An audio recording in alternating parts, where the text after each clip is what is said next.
story is actually, it is about me, as Darren said, and I've gone through quite a big change in my life, both from a career and a personal perspective. And for me, the Human Synergistics program has been part of that.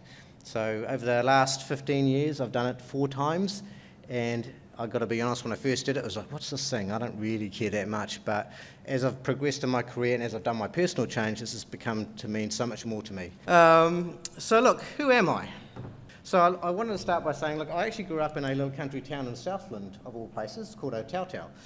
And growing up, I just wanted to be a farmer, right? I was one of the few brown kids down there, but I wanted to be a farmer. All my mates were farmers, and that's what I wanted to be. Now, my parents were Sri Lankan. I have a sister, and I don't know if you've got any Asians here, but if you've got an Asian family, you have to be a doctor, right? And look, study hard, work hard, go to uni, become a doctor. Anything else is a disappointment. So they were horrified when I said I want to become a farmer. And it's interesting that I'm working for Livestock improvement now, right? But I've always loved computers. I was lucky enough that when my parents went to Sri Lanka, I used to get little technology components of computers and play with them and break them. But farming was what I wanted to be, but they didn't want me to be a farmer, so realistically, they moved to Auckland. So we came to the big smoke, and the plan was for me to go to a good school, study hard, go to uni, and become a doctor.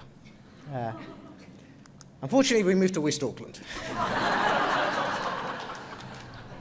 And yes, I wanted to drop out of school at 16, join the Air Force and become a mechanic.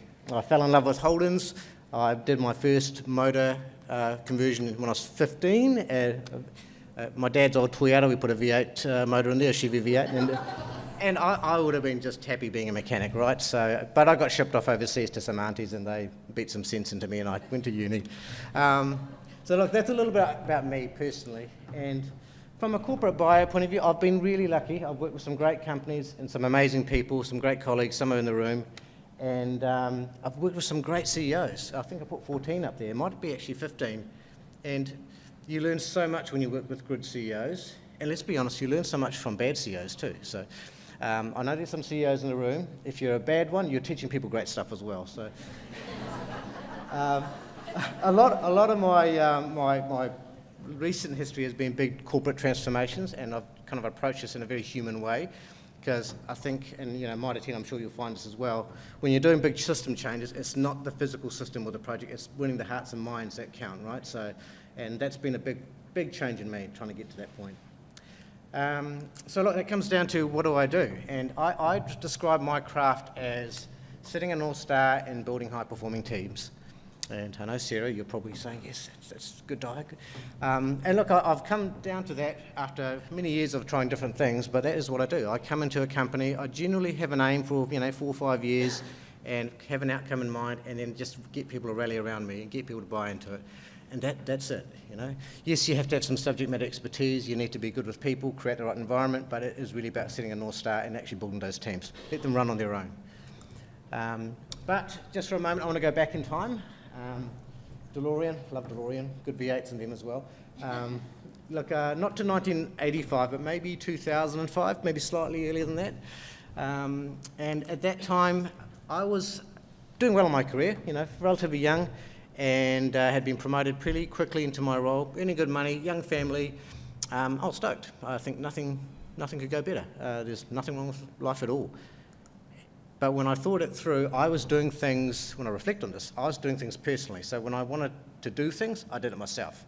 So being a techie guy, this was building servers, setting up rooms, actually the hard wiring and the plumbing, coding. If stuff goes wrong, I'd fix it myself. And I was really into my tech. And I thought that was it. I thought that was the way the world worked. If something went wrong, I'd fix it personally, right? Working with others and leading through others never really occurred to me back then. Some corny photos. For those of you young in the room, the right-hand side, that's a CRT monitor before we had LCDs. You'll note a floppy disk and a flatbed parallel scanner on my desk, a whole lot of database software behind me, and on the wall planner, a networking wall planner.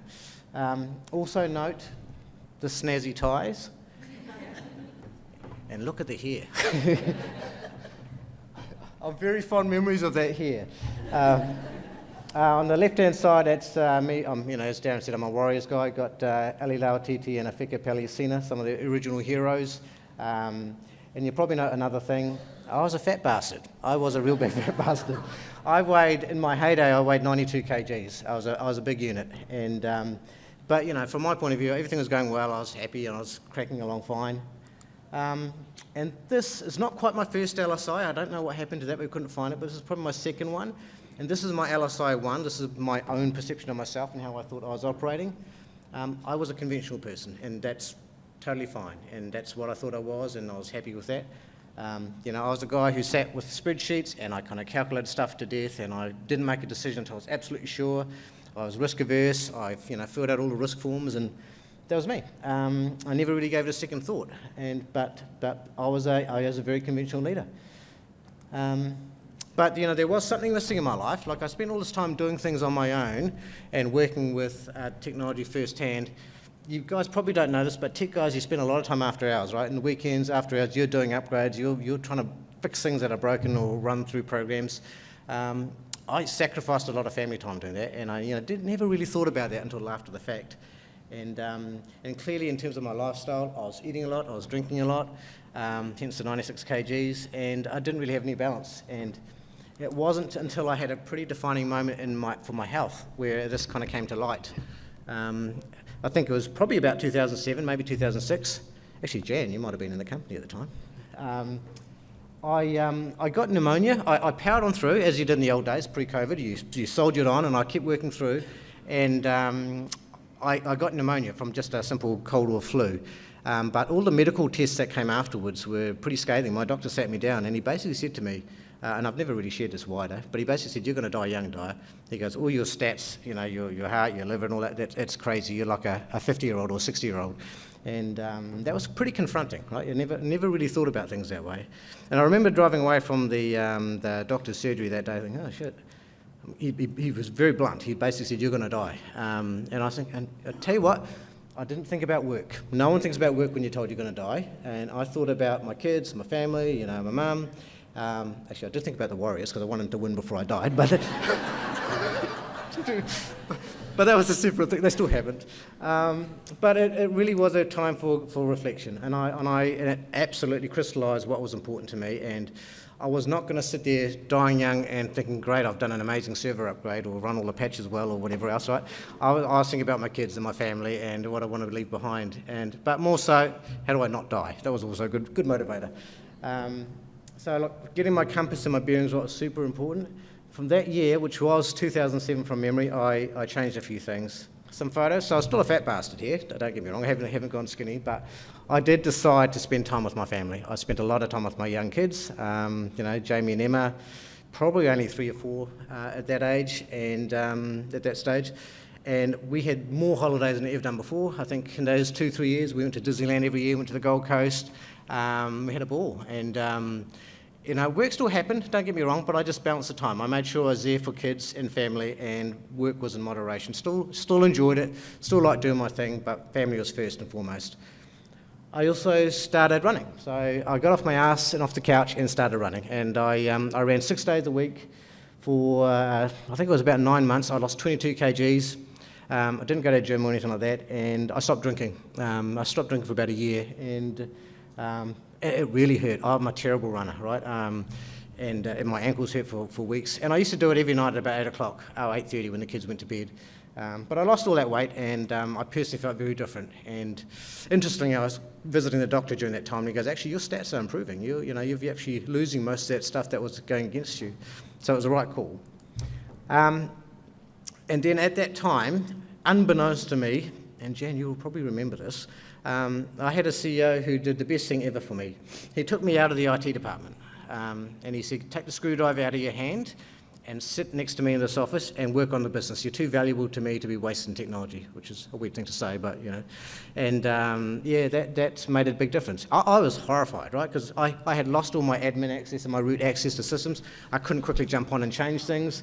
That's what I did, right? That's what you did, and I couldn't do that anymore. I had to sit here and get other people to do things. And that's a really weird thought when you're the technical subject matter expert. So that was a big turning point in my life. And strangely enough, the combination of that and being told you're going to die gives you an immense sense of freedom. When you don't really give a shit what people think about you anymore, why are you worried about little things? So I start to think a bit differently about work and what I want to achieve. If I was at work, I'd much rather leave it in a good place, have good relations, have a good impact on people, rather than just do stuff. And I've kind of taken that with me. A lot of the stuff is organic. I didn't sit there and go, I'm going to do this. It just kind of came through as I worked through my career. And over the next few years, I had the privilege of working with a couple of great CEOs. And one thing that they did is they all worked on missions. So every they'd come into their roles and they'd look at a 3-4 year horizon and they'd craft a mission. I go, actually, I quite like that. Some were more successful than others, but it was a good way to be. So I am mission-based now, right? Like I said at the beginning, when I come into a company, I'm looking at what does it look like when I leave. And it's not to say that I don't love every company I've been with, I do, but you've got to have the end in mind, and it's absolutely part of me. And look, what does that look like from an LSI 1 point of view now? So this was this year. If you remember my first one, for those of you, I was a very conventional leader. I've kind of changed. I know I come back to the LSI 1 to me is the most important thing, because it's what you think about yourself and how you behave and how you then impact on others is something different. Interestingly, even my first one, which was more green, my LSI 2 was actually more blue. So, but what I thought of myself was holding me back, right? So, but I'm definitely in my personal world far more blue. I think of the achievement side. I am very humanistic, as kind of Darren said. I maybe sometimes too much, and I really don't give a shit that much about other people's opinions anymore. If I believe in something, I'm not a dick. Hopefully, Roz, I'm not a dick. I actually do things in a nice way. But I'm far more self-confident. I'm comfortable in my own skin, and that was something that was a big learning. So look, just this is a photo from this year. We're all much older, so certainly myself and Liz. My older daughter Jamie on the right-hand side. She just graduated from doing biomedical engineering and started her first job at Fisher & Paykel. Don't know if you guys at Fisher & Paykel in the room, but good kid. Give her a promotion. Look, Emma's also doing engineering. She's doing chemical engineering at Auckland Uni. She's got another year to go. But look, I'd love to say I've got a really well-balanced family. I spent a lot of time with the kids. I was always there. Managed to balance a good career with family, and I really value that, and I don't regret it. If I didn't have that health scare and change my behaviour, things would have looked very different. So just kind of recapping some of those things on my journey. My aha moment, it was definitely about getting your life together and prioritising. And I think too often we are just kind of going through the motions and doing our day by day, and we don't stop and think and reflect. I was confronted with the health situation and kind of had to do that, but nothing's stopping anyone else from doing that now. Enjoy the journey. As I said, I've worked with a lot of companies, and you would have seen those logos down the bottom there. I've loved all the people I've interacted with and worked with, and I would do it again. But don't take it for granted, right? Because when you're starting knowing that you're going to finish somewhere in 4 or 5 years' time, you really value every interaction and those people, and they are lifelong friends, right? You don't ever lose that. Be yourself and proud. That's so important. I mean, I think you can call it authentic leadership, but myself, it's be yourself and proud. I mean, I wear my Warriors badge of honour on my sleeve, as you all know. I think there's something to be said about being authentic when people know who you are and what you believe and what you feel, and there's no bullshit, and that's totally me. Interestingly, when I've been interacting with farmers, so our cooperative at LIC, I think we've got 10,000 farmers, a lot of CEOs. They're a great bunch, and they really appreciate that straight talking and down to earth, and that is totally me. And look, the last 3 things: don't worry about making mistakes, don't worry about looking silly, and don't aim for perfect. Now, we spend way too long and way too much of our time worrying about all the shit that can go wrong, and we shouldn't do. We should actually think about the way things could be and work towards that. The small stuff will sort itself out, and don't aim for perfection. If I go back to old Dhaya, the conventional guy, I would have been writing up these spreadsheets for days trying to get the right answer. There is no right answer. You just got to aim roughly right and just go for it. And that's the only way to actually move forward. Otherwise, especially in this day and age, you'll be dragging down and banking going very, very slow. Look, my second to last slide. So what does good look like? So I think you do need to have purposeful work that you enjoy. I say this to even my own team. If you don't enjoy your work and you don't enjoy your company, either fix it or find somewhere else to work, because life's too short to do something that you don't enjoy. So it's super important. Have a mission. If you don't have a mission, you're just kind of living day by day, and I don't think that's super productive. You kind of have to have an end in mind that you're actually working towards. And that can be big or that can be small, or it could be personal or corporate, but you should just need to have a mission. Big learning for me, engaging and leading people first. Now, being the tech guy that used to build software by himself, that's an unusual thing to do, but I do not touch stuff now. I love it. I do really love to do with stuff, but I don't touch it. You're much better to empower people. Actually, my team now, my LIC team, they are kind of blown away by the fact I'm just leaving them to it. And I'm trusting them to get on with it. Even though I know some of the material really well, I'm leaving them to it, and I think it's the best thing you can do. You can scale immensely if you lead through others. If you're trying to do it yourself, you can't do much, right? That's just common sense. And be conscious of the impact on others. It took me a while to figure that out, but especially as a senior leader, a small interaction with anybody on the shop floor can leave a long-lasting impression, and you want that to be a good impression, right? So, and there's no point leaving a bad impression because that will stick with you. So you'll probably see on LinkedIn, I'm full of donuts and KFC and all those kind of unhealthy treats. We had a pie day yesterday at LIC. But honestly, I just love having everyone come into the team and offering them food and chatting to them. It makes such a big difference. When you see them later on a really serious matter, they know who you are, they trust you, and they think you're a good person and you've got their backs. And lastly, very importantly, balance. I know you guys are probably all high performers in your roles and are very driven. Really, nothing matters except your family and your close friends, right? Like, really, what does matter? No one's going to look at their career and at their deathbed and say, shit, I wish I spent more time at work. I know it's an old saying, but it's true. It's really true. Look, so hopefully that was useful. It's the end of my journey. I'm going to do a shameless plug for a charitable trust that I chair called Hotutu. I'm trying to get more Māori and Pacifica kids into tech, so we run gaming events on Friday and Saturday nights in South Auckland and West Auckland. We usually have anywhere from 50 to 150 kids come through. It's not about funding. We're well funded. We're just trying to grow this thing up and down the country. So if anyone is interested in that and wants to help, let me know. Drop me a line or go to the website, have a look. But yeah, that's my story, guys. Hopefully that hits a spot. And I've got 16 seconds to go, so I've kind of nailed that. So how's that? All right, thanks, guys.